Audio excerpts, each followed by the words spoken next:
Well, it's a nice, beautiful morning out. It is a little bit cooler. I brought a couple of cages over here because I wanted to cut and split a bunch more, but my bin, I think I can get maybe a bucket full on there yet, and then I'm gonna need more totes over there for that. I do have a few of them that are buried way back in there that are basically the half that I cut out of here. Basically, I can screw them onto a pallet, but obviously right now I can't get them out and I don't have any pallets here, so I'm just going to take 4 more. I'll cut that section off and that section will get set aside and saved, and then I get some pallets, I'll screw them sections on a pallet, and then I'll basically have them to use for that when I get some pallets, but I don't have any right now. So we're going to cut this. Basically, I'm going to cut down this corner and that corner and then take this section off, and then I'll do the opposite on this one here. And I found that where the ball bung valve comes out, I found that that's the section that I want to keep in the cage, and then I'll take the section off that's not. And so basically I just got a couple screws to take out, and then I just take the section off.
There we go. I got them cut down. I'll stack 2 of these together and I'll get them carried over there, and then I'm gonna get cutting.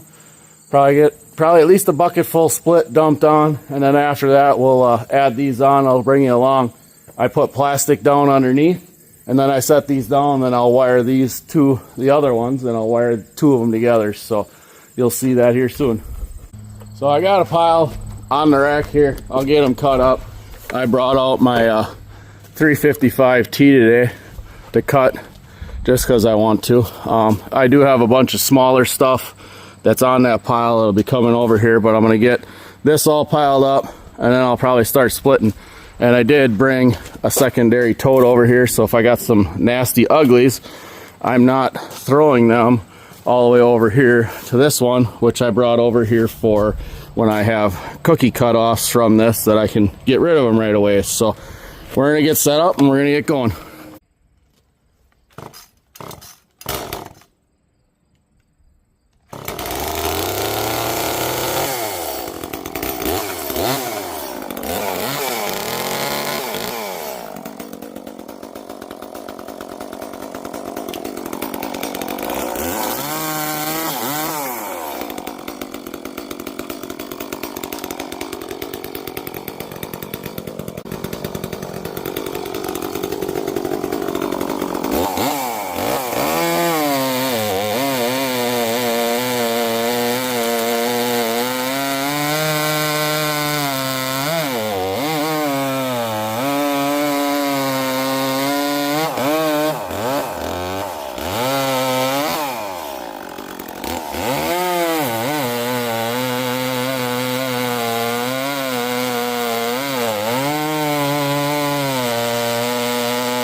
Well, good thing that one was kind of small that I ended up flopping on there and rolled all the way off, but I got that thrown back up on there.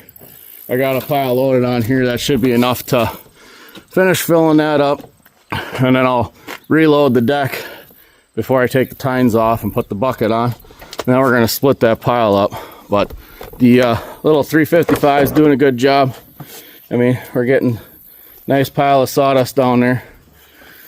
I mean, the rakers probably could go down a little bit, so it's a little more aggressive, but it's definitely one of them where my 390 when I cut the last time was a little too aggressive. So we're going to get this pile here cut up, get it put on there, and then we're going to have some fun splitting.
Well, I got the rack pretty full. I started having pieces fall off.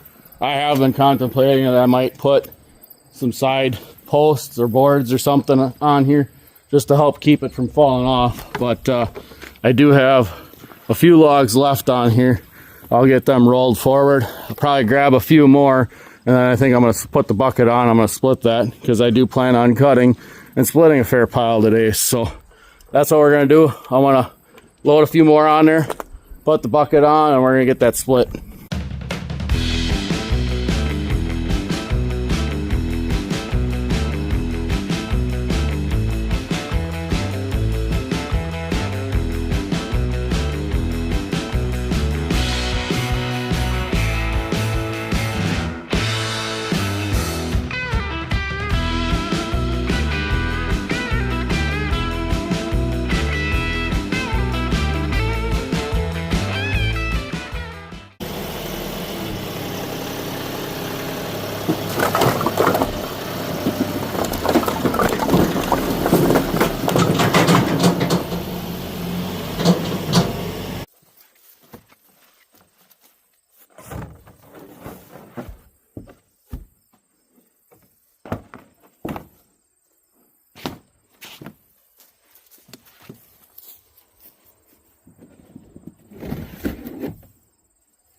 Well, my roll of wire is gone. I must have used the last of it up. I gotta pick up some more, but I want to keep going. So I have a big bale of twine here. So we're gonna just put some of that on. It's just gotta kind of help hold it here. I mean, as soon as you get a bunch of wood in it, it should stay pretty good. So we're just gonna get some string tied on here. That'll just keep it basically so that it stays here. As soon as you get wood down on the bottom, these sides are pretty solid. They won't push out. So we're just going to tie some string on it here in a couple spots. So I just tie it on the top because you can see I got a wire right there on that one. So I just tie it there. I'll tie it here, and then I'll tie that other corner there. So we're going to do that quick, and then we will get back to splitting and dump more in. You know, one of the other things too I want to point out is for anybody that uses totes and they're wondering what they can do with the bladders. So what I did is I got one tote here that I just cut all my bladders into flat pieces. I just pile them in there. And then when you put them underneath here, I look at it as it serves two purposes. The one purpose is, you know, it makes it easier that, you know, you can literally mow along here. You don't have to come back and do a bunch of trimming, or if you do, you don't have to get real close. And the second purpose that I find that helps with this is you're not getting ground moisture coming up through your wood, and it also creates a nice flat space, helps keep some of the grass down underneath the totes, so you do get more airflow underneath them. So that's kind of what I've been doing with them.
Oh, I got the first rack full, all split up.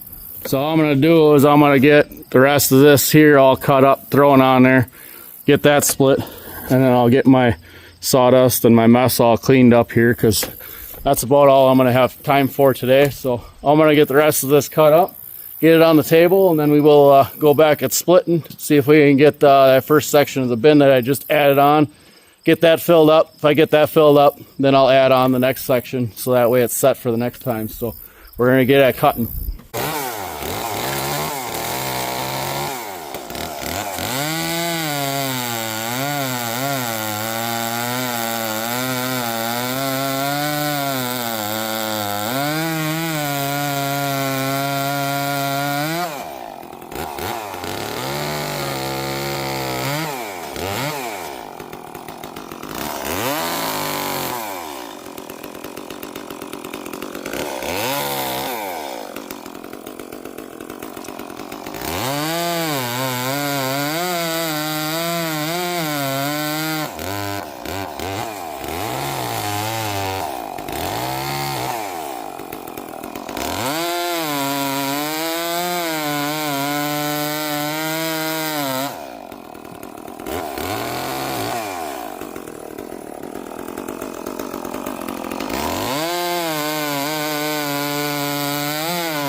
So I got about that much cut over one full rack full, and I actually ran out of gas in my little 355T. So I'm gonna take that back to the shop.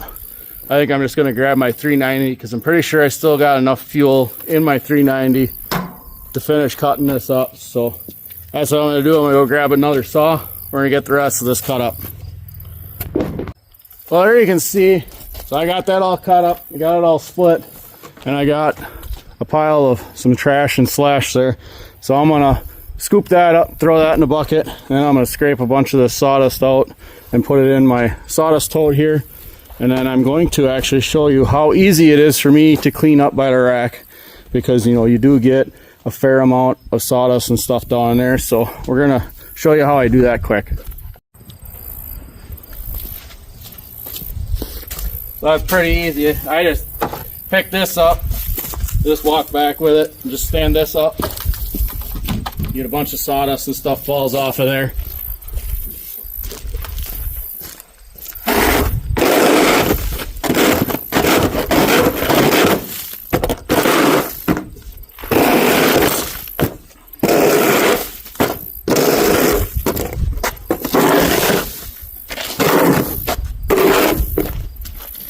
And as far as the rack goes, it's just a matter of tipping it over.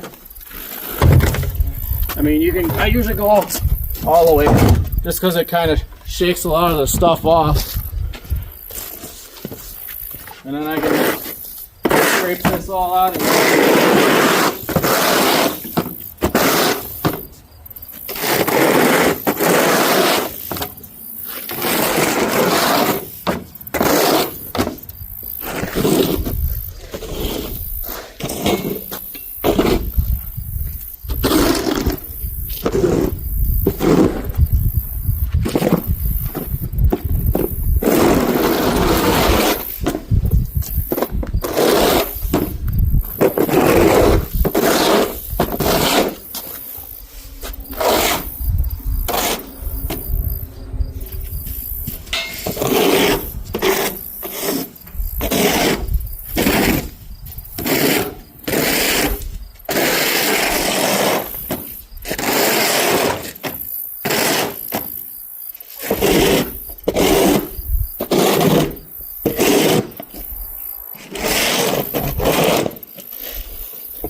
Oh, I got everything scraped out. Now realistically, this rack is built symmetrical. It would work both ways, but I'm just going to keep cutting from the other side. We'll just flip this back over.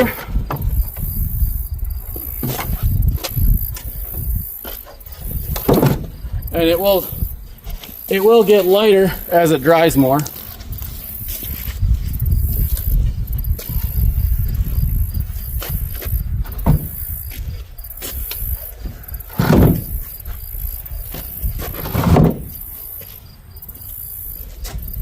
So there we go, got it all cleaned up, got the rack all reloaded and all set for the next time.